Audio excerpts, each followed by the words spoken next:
The Tom Mix Ralston Straight Shooters are on the air. And here comes Tom Mix, America's favorite cowboy. Huck Tony, come on, boy. Start the morning with hot Ralston, and you surely will agree that this warm-up, build-up breakfast gives you cowboy energy. It's delicious and nutritious, made of golden western wheat. Take a sip from home, go and tell your mom hot Ralston can't be beat. This is the 50th anniversary of the Tom Mix Ralston Straight Shooters. And here he is, as he was heard for many of those years, Curly Bradley, Tom Mix of radio. Howdy, straight shooters. This is Tom Mix, and I'm glad to be with you again. And to tell you the wind-up of one of my strangest cases, the mystery of the vanishing village. Let me go back to when Mike Shaw, Hardy Post, and I were riding along the trail and saw those lights of Smithville. Tom, I don't rightly savvy what's going on here. A whole town popping up out of the nothing where it disappeared. Hey, wait a minute. I don't know much about this, but I just work in the movies. I don't get paid to go into real danger. You sit your horse up here on the ridge. Mike, got your 6 guns loosened in their holsters? Like always, Tom. All right, then let's ride.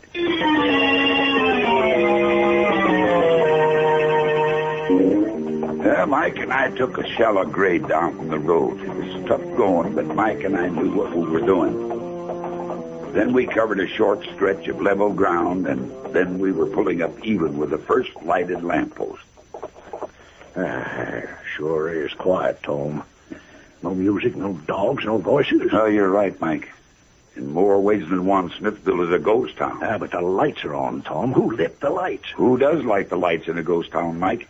You're making the short hairs on the back of my neck bristle up. Only if you think what somebody wants you to think, Mike. Only if you see what they want you to see. I can see this village of Smithville, Tom. I can see that it's real. I can lean over and touch the wall of this dry goods store. I can pound on it. It's real. I can feel it. Yes, Mike. Can you even smell it? Smell it?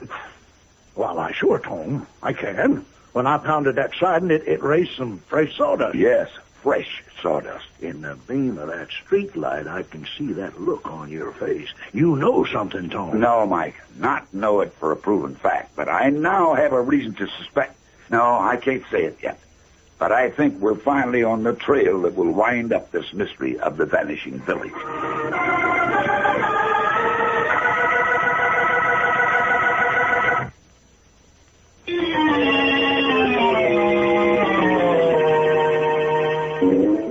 Mike and I searched the village of Smithville, but it was as we suspected. Not a living person was there. We had to get back to Hardy Post on the Ridge Road. He was waiting for us. All the same, I was glad we were taking him back to the TM bar where I could keep an eye on him. At the ranch, I took aside one of my oldest compadres. Now that you're back from the rodeo circuit, can I ask you to do a job that isn't exactly part of ranch work? I reckon I'm ready to saddle up for any job you ask me to do, Tom. Well, I knew I could count on you, Pecos. I want you to go over to the hospital where Doc Green is treating Mary Slade. I want you to see that a certain sidewinder doesn't get a chance to strike again. That snake better keep to his hole.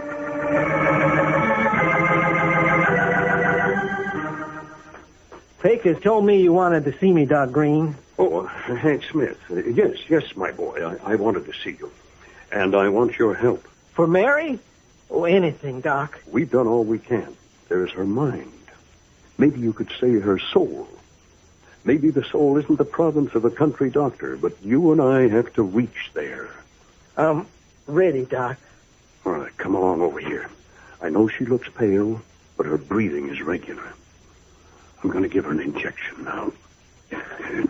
Stimulant. It should start working immediately. Speak to her, Hank. Bring her back to you. Mary? Mary, dear. It's Hank. She's responding. Go ahead, Hank. Mary, dearest, can you hear me? Her eyelids are fluttering. Her eyes are open.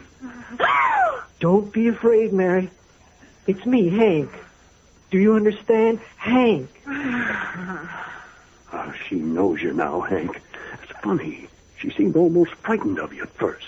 I know why that was, Doc. She's asleep now. She'll wake in a few hours. Well, we have to leave her now, Hank. It's important she rest. Come along outside.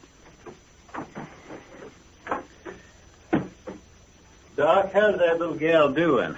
Fine, Pecos. Hank, you were saying you knew what? Well, there's that movie director, Harlequin Hugh Dane. Tom and Mike told me about him. He couldn't have told you what a miserable excuse for a human being he is. Ah, the sick room where lies the poor unfortunate Mary Slade, struck down in her youth and beauty by some foul fiend.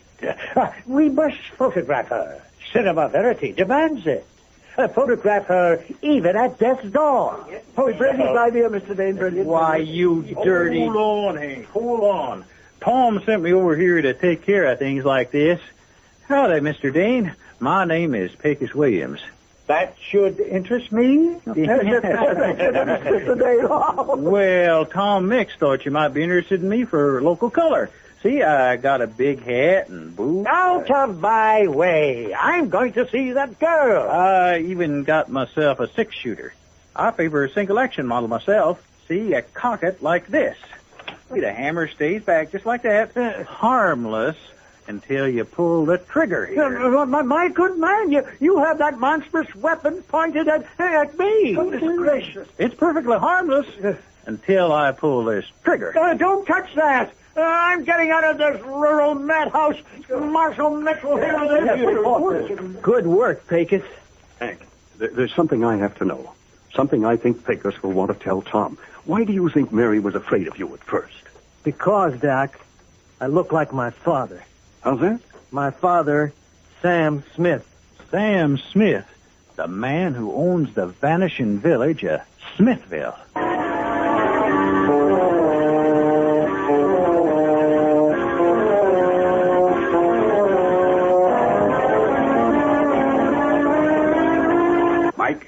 We're going to have a little chat with Hardy Post.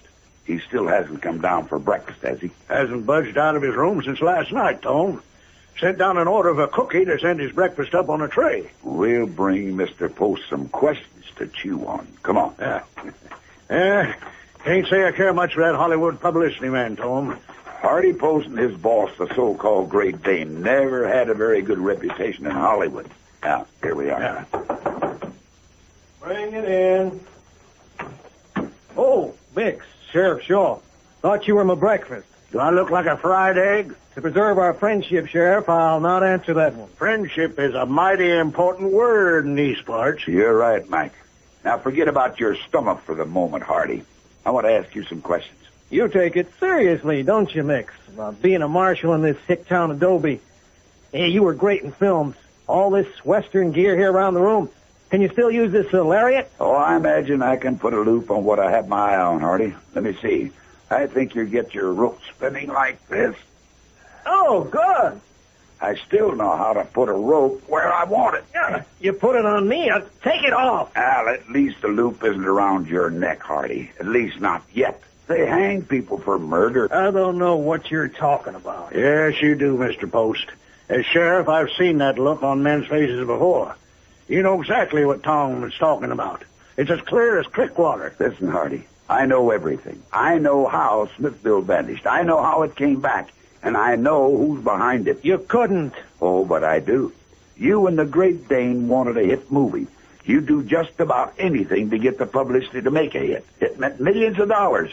You two hatched up a scheme to make our whole village disappear from the face of the earth. How could I talk a whole town full of people into getting lost? You and the Dane needed help. And I reckon Dane could spot a man who would do just about anything for enough money. A man like Sam Smith. That's why his boy Hank couldn't take the greed that has come to possess Sam when his whole town seemed to be getting smaller. You mean Dane got Sam Smith to talk all the people who rented his stores and houses into going into hiding somewhere? Yes, Mike. For a supposed publicity stunt. Those people owed Sam a lot, and they hadn't seen through him yet, the way his boy had. But Sam still has them hiding out somewhere. Where is it, Hardy? Line shacks on the mesa? Those caves on Thunder Mountain? Uh-huh. That's it. The caves. You don't know what you're talking about. How could the village, the houses, the buildings come and go like magic? It was magic. Hollywood magic. The movie crew disassembled that handful of buildings in Smithville, stored them, and put them back when the time came. Oh, clever work. But I could smell the fresh sawdust of new construction when Smithville reappeared. Well, how could you transport all that stuff? Oh, you shouldn't have asked that one, Hardy. You used the trucking company of Saleville Albine and the railroad spur managed by Harvey Phillips. And when it got too serious, they threatened to talk.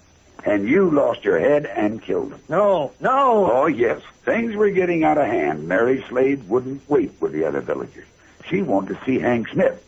Then greed-crazed Sam Smith, her future father-in-law, struck her down. Now, that's obvious from the fear she showed when she mistook the son for the father. You're right, Mix. It's all coming apart. Things going wrong. Why couldn't they stick to the script? Those are my sentiments exactly, Hardy Post. Oh, you opened that door quietly, Dane. Tom, that looks like some kind of foreign gun the great Dane is toting there. Where are your yes men now, Dane? Oh, I don't need them for this, Mix. I've relied on flunkies too much lately. My problem is that I need a whole new cast. I would have started the replacements with Mary if it hadn't been for that interfering Pecos. But all in all, I think I'll enjoy beginning with you instead. I don't think you will. Dane, you've got a lot to learn about the West and real men like Tom Mix. Sure, you got a gun pointed at Tom, but you're a city feller, full of soft living and giving other folks orders. Tom's muscles and nerves are trained to an edge you can't even imagine. And when he sees your fingers start to tighten on the trigger, he'll draw his gun from his holster and fire before your brain can even get the picture. Oh, that's nonsense. Bluff. No, Dane. Bluff won't work. Not for you, not for me. This is the showdown. Drop that gun. No. I'll shoot. Take it easy, Dane. I just shot the gun out of your hand. Try counting your fingers. I think you'll find them all there. But that sore hand is just the beginning of the paying you've got to do. You've messed in people's lives. You've caused deaths. You can't tell your fantasy from reality. But I've learned what's real in this world for men like you, Dane, and you, Hardy Post, in a jail cell or your own conscience. In the long haul or the short, men like you, lawbreakers, always lose. Straight shooters always win. It pays to shoot straight.